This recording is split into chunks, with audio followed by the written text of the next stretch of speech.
ونعوذ بالله من شرور أنفسنا وسيئات أعمالنا من يهد الله فلا مضل له ومن يضلل فلن تجد له وليا مرشدا وأشهد أن لا إله إلا الله وحده لا شريك له وأشهد أن محمدا عبده ورسوله الذي لا نبي بعده أما بعد. Segala puji kemuliaan Allah, tidak ada satu puja dan puji pun yang berhak dimiliki oleh makhluknya. Kita memuji kepadanya, kita memohon ampunannya, kita memohon pertolongannya. Kita berlindung kepada Allah dari kejahatan hawa nafsu kita dan dari kejelekan amal-amal kita. Kita meyakini sepenuh ilmu bahwa tidak ada yang bisa memberi petunjuk apabila seseorang bersikukuh dalam kesesatan, dan tidak ada yang bisa menyesatkan apabila Allah telah memberi petunjuk kepada seseorang. Saat ini saat yang tepat untuk kita bermunajat agar Allah Subhanahu wa Ta'ala senantiasa memberikan bimbingan, hidayah, petunjuk serta taufiknya kepada kita sekalian. Amin ya mujibas sa'il.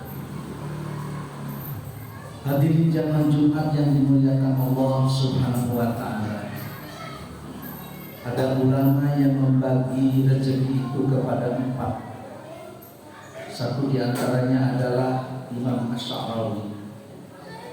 Rezeki dibagi 4. Apa saja keempat rezeki itu?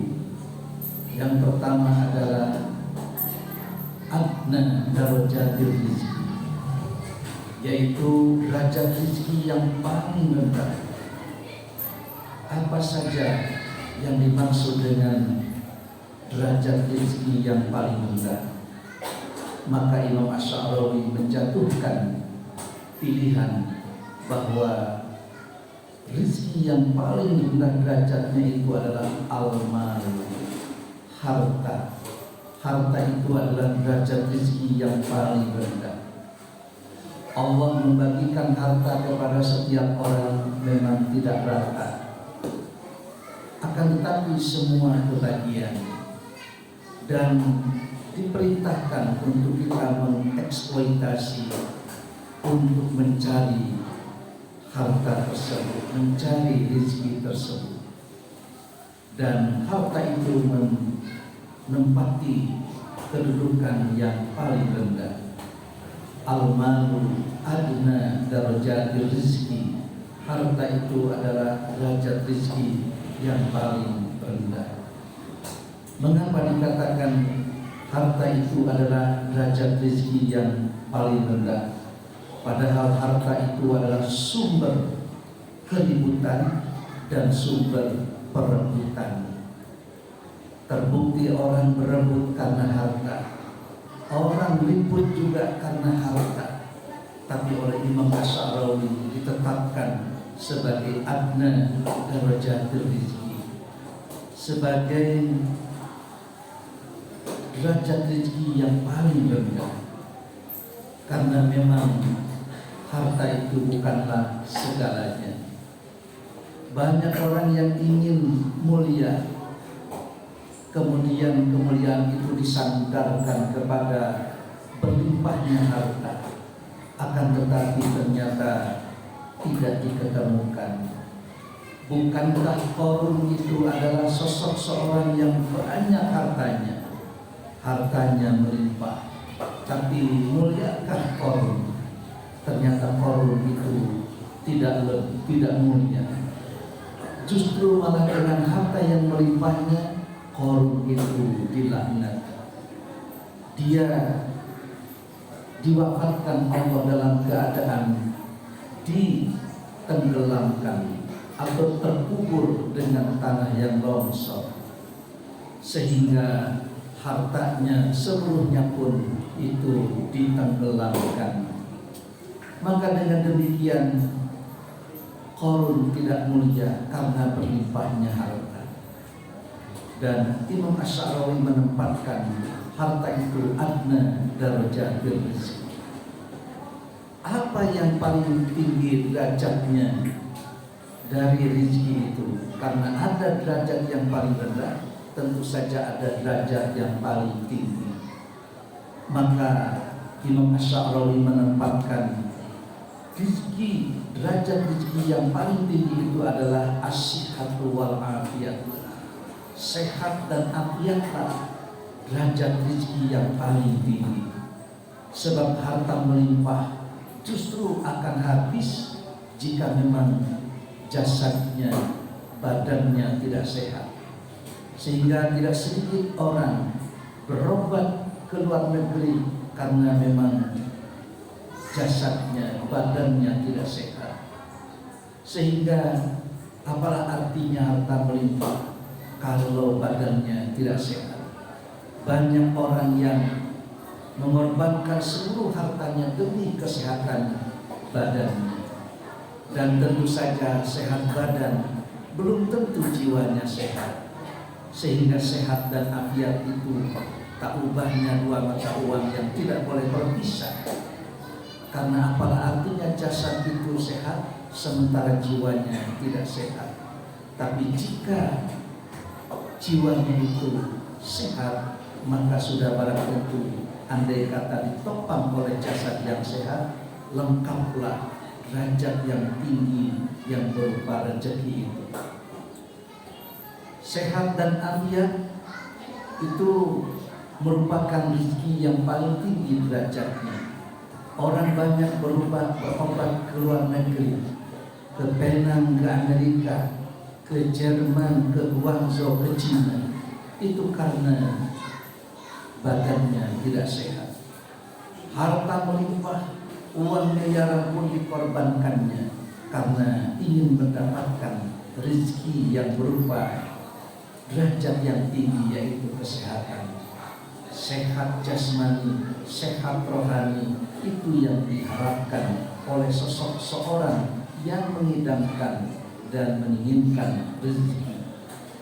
Harta adalah rezeki yang paling rendah. Sehat dan afiat itu adalah rezeki yang paling tinggi.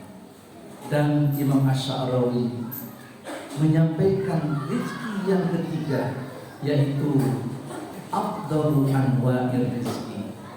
Seutama-utama jenis rezeki itu apa? Maka Imam Asy'arawi menjatuhkan pilihan jenis rezeki yang paling utama, yang paling istimewa itu adalah sholihul abna, anak yang soleh.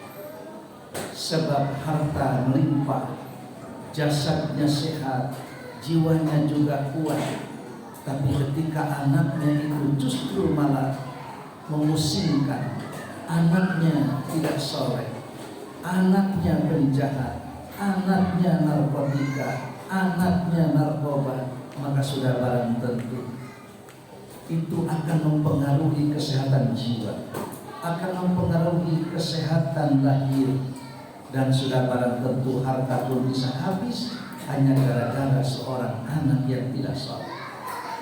Sehingga anak yang soleh itu adalah menempati kedudukan yang nomor 3 menurut Imam Asy'arawi, yaitu afdhalul anwa'ir rizki, seutama-utama jenis rezeki. Ketika seorang mempunyai anak yang soleh, malah hartanya bisa bertambah, sehat lahir dan batinnya tentu saja terdongkrak hanya karena anak yang soleh. Hanya karena anak yang soleh, maka jiwanya jadi tenang, jiwa orang tuanya menjadi tenang, kesehatan kedua orang tuanya pun menjadi terpelihara, menjadi terjaga. Demikian juga harta yang sedikit pun bisa jadi bertambah karena kesolehan anak. Tapi ketika anak itu jahat, harta melimpah pun bisa hilang, bisa habis. Anak bisa memusingkan lahiriah dan batiniah kedua orang tuanya. Oleh karena itu, anak itu sholihul abna afdhalul anwa'ir rizki. Anak yang soleh itu adalah sebaik-baik jenis rezeki, seutama-utama jenis rezeki. Dan yang keempat, rezeki yang paling utama yaitu tamamul rezeki, kesempurnaan rezeki. Apa kesempurnaan rezeki itu? Ridho Allah Azza wa Jalla. Seorang mendapatkan keridhaan Allah Azza wa Jalla itu adalah tamamul rezeki, kesempurnaan rezeki. Apabila harta, sehat lahir sehat batin, anak dipakai dan digunakan untuk sepenuhnya mencari keridhaan Allah Azza wa Jalla, maka orang itu telah sempurna rezekinya. Bukankah kita ingin agar rezeki kita sempurna? Maka tempuhlah bagaimana supaya harta ini menjadi nikmal mal salih lirajulis salih. Harta itu ternyata harta yang baik apabila dimanfaatkan oleh orang yang baik, sudah barang tentu itu akan bermanfaat, akan berkah.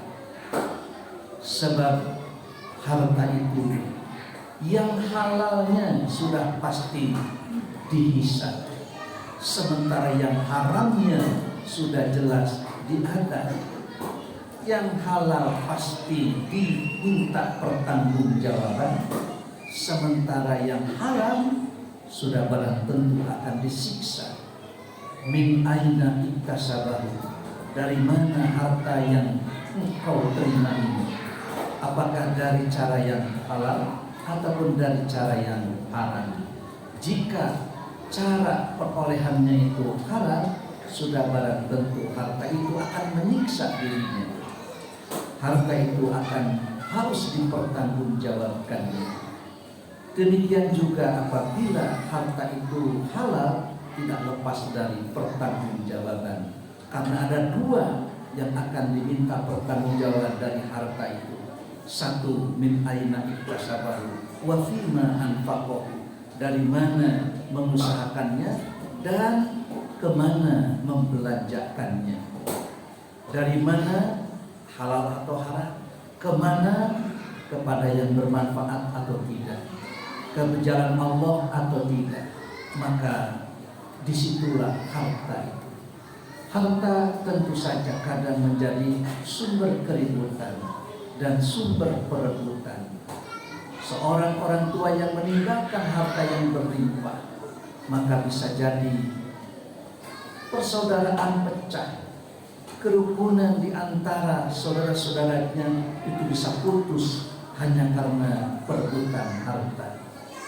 Harta menjadi sumber keributan, bahkan ketenangan jiwa pun terancam manakala seorang itu meninggalkan harta.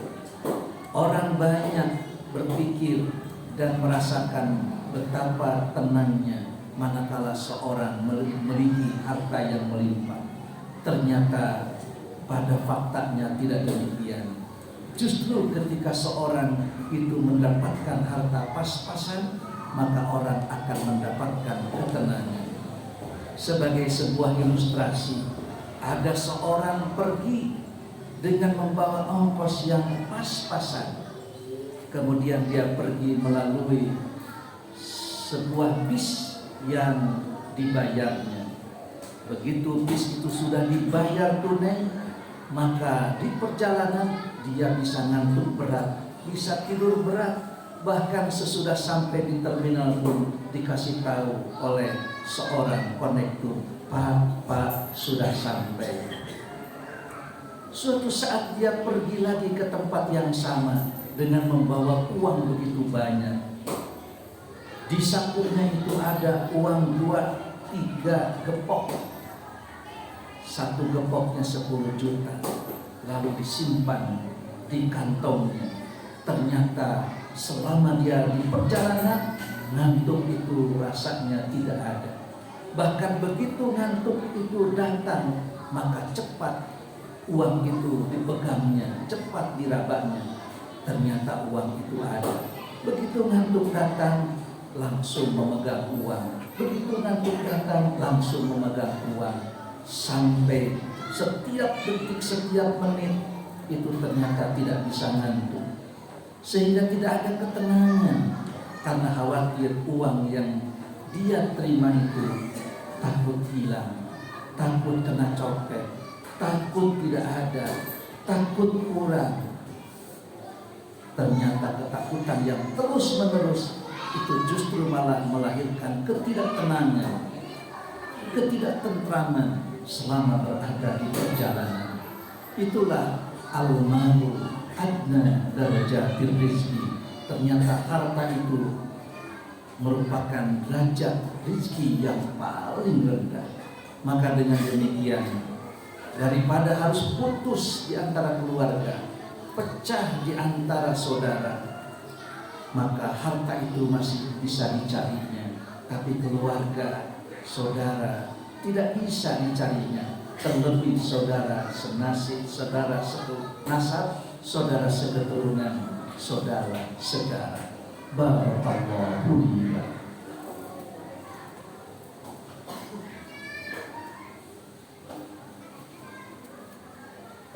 Alhamdulillahilladzi amarna bittaqwa wa nahana 'anil ittiba'il hawa. Wa asyhadu an la ilaha illallah wahdahu la syarikalah wa asyhadu anna Muhammadan 'abduhu wa rasuluh alladzi la nabiyya ba'da, amma ba'd. Hadirin jamaah Jumat yang dimuliakan Allah Subhanahu wa taala. Dengan harta seorang menjadi ribut dan seorang menjadi berebut, sehingga rela meninggalkan persaudaraannya, rela meninggalkan pertemanannya. Itu dikarenakan harta. Al-malu adna darajatir rizki. Adapun sehat, sembuh, maka itu adalah memiliki derajat yang paling tinggi.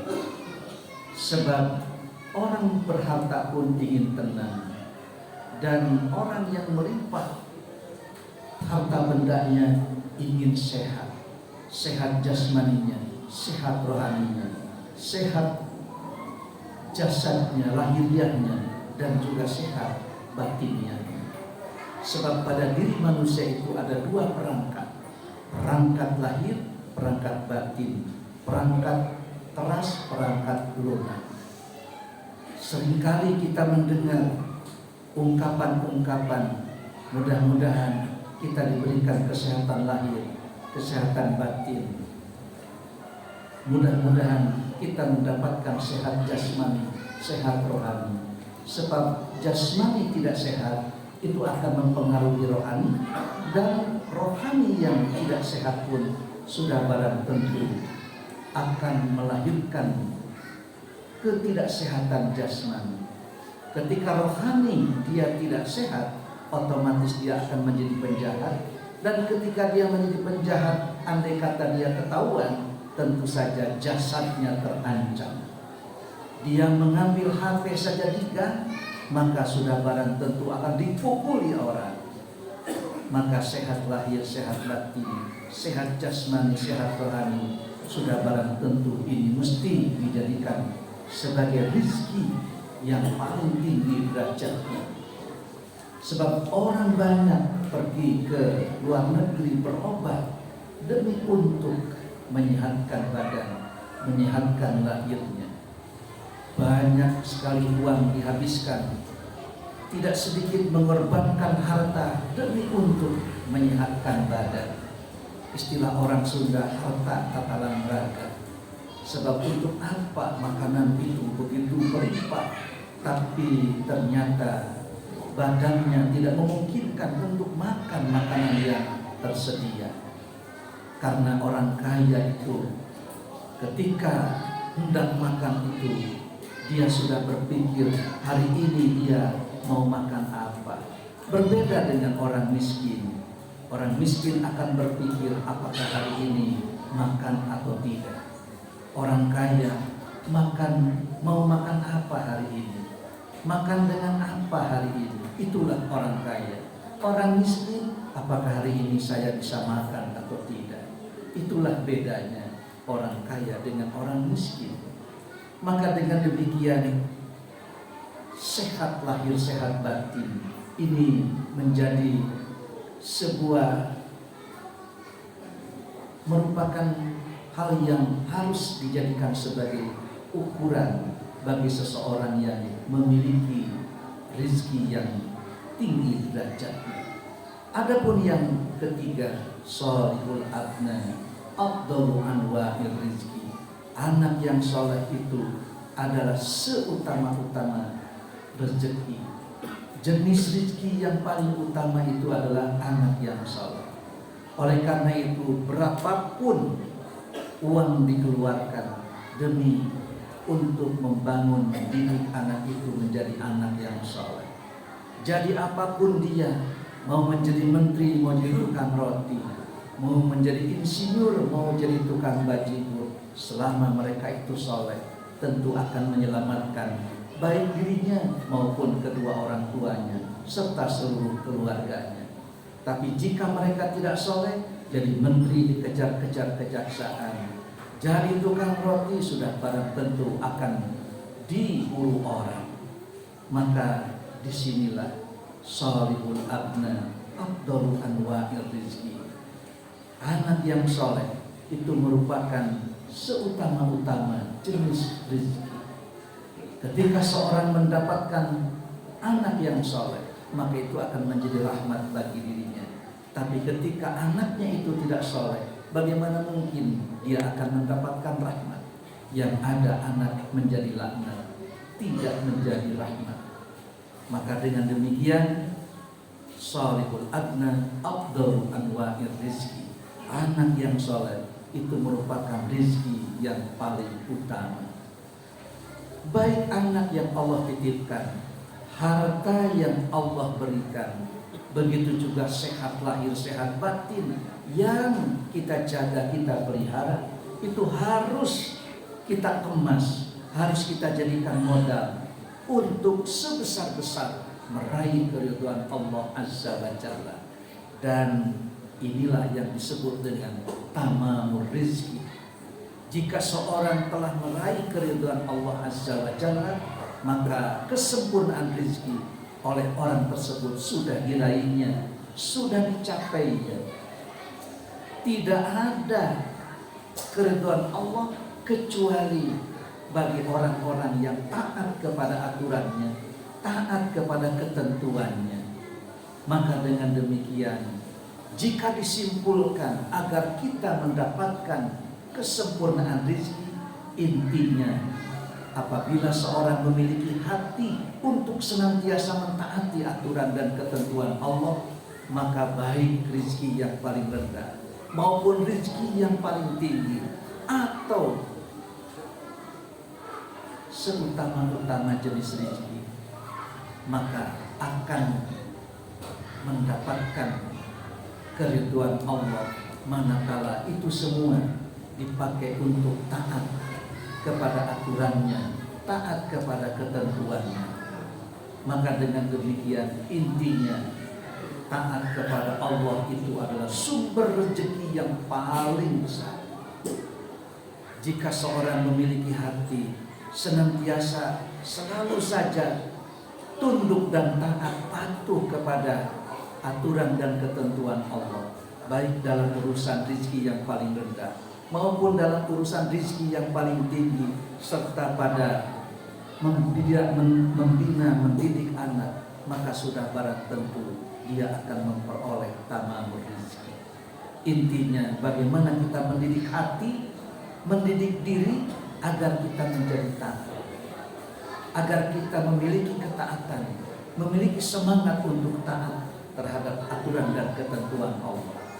Sehingga pantas seorang ulama berdoa, Allahumma rizukna surur bitta'ah.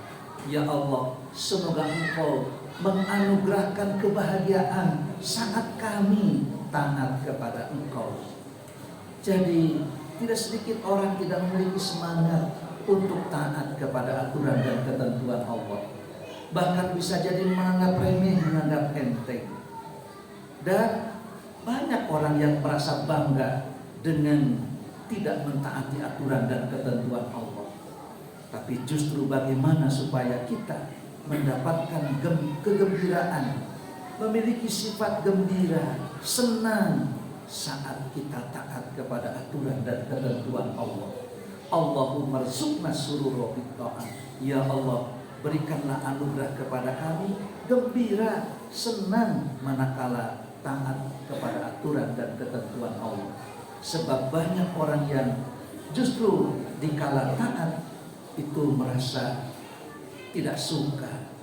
Di saat mengikuti aturan dan ketentuan Allah itu merasa tidak bersemangat, tidak ada kegembiraan. Justru malah gembira dan senang, bangga dan besar hati saat maksiat kepada Allah. Inilah yang menjadi sumber rezeki kita. Mudah-mudahan kita diberi hati untuk senantiasa taat kepada aturan dan ketentuan Allah, diberikan semangat dan kegembiraan manakala hati itu selalu saja ingin mengikuti aturan dan ketentuan Allah, dan manakala hati itu tidak suka untuk melakukan maksiat, tidak senang dan tidak mengikuti terhadap maksiat kepada Allah, maka itulah merupakan rezeki dan sumber dari kesempurnaan rezeki yang Allah berikan. Oleh karena itu, rezeki itu bukan hanya beras, rezeki itu bukan hanya materi, tapi kegembiraan hati untuk senantiasa mengikuti ketentuan Allah dan Rasulnya, itu adalah sumber rezeki yang luar biasa. Harta akan bermanfaat, kesehatan akan senantiasa berguna, begitu juga anak bisa diberdayakan demi untuk meraih keridhaan Allah Azza wa Jalla. Mudah-mudahan Allah Subhanahu wa taala senantiasa melindungi kita semua. Rabbana hab lana min azwajina wa dhurriyyatina qurrata a'yun waj'alna lil muttaqina imama. Rabbana atina fid dunya hasanah wa fil akhirati hasanah wa qina adzabannar. Aqulu qawli hadza wa astaghfirullah li wa lakum wal afu minkum. Wassalamu alaikum warahmatullahi wabarakatuh.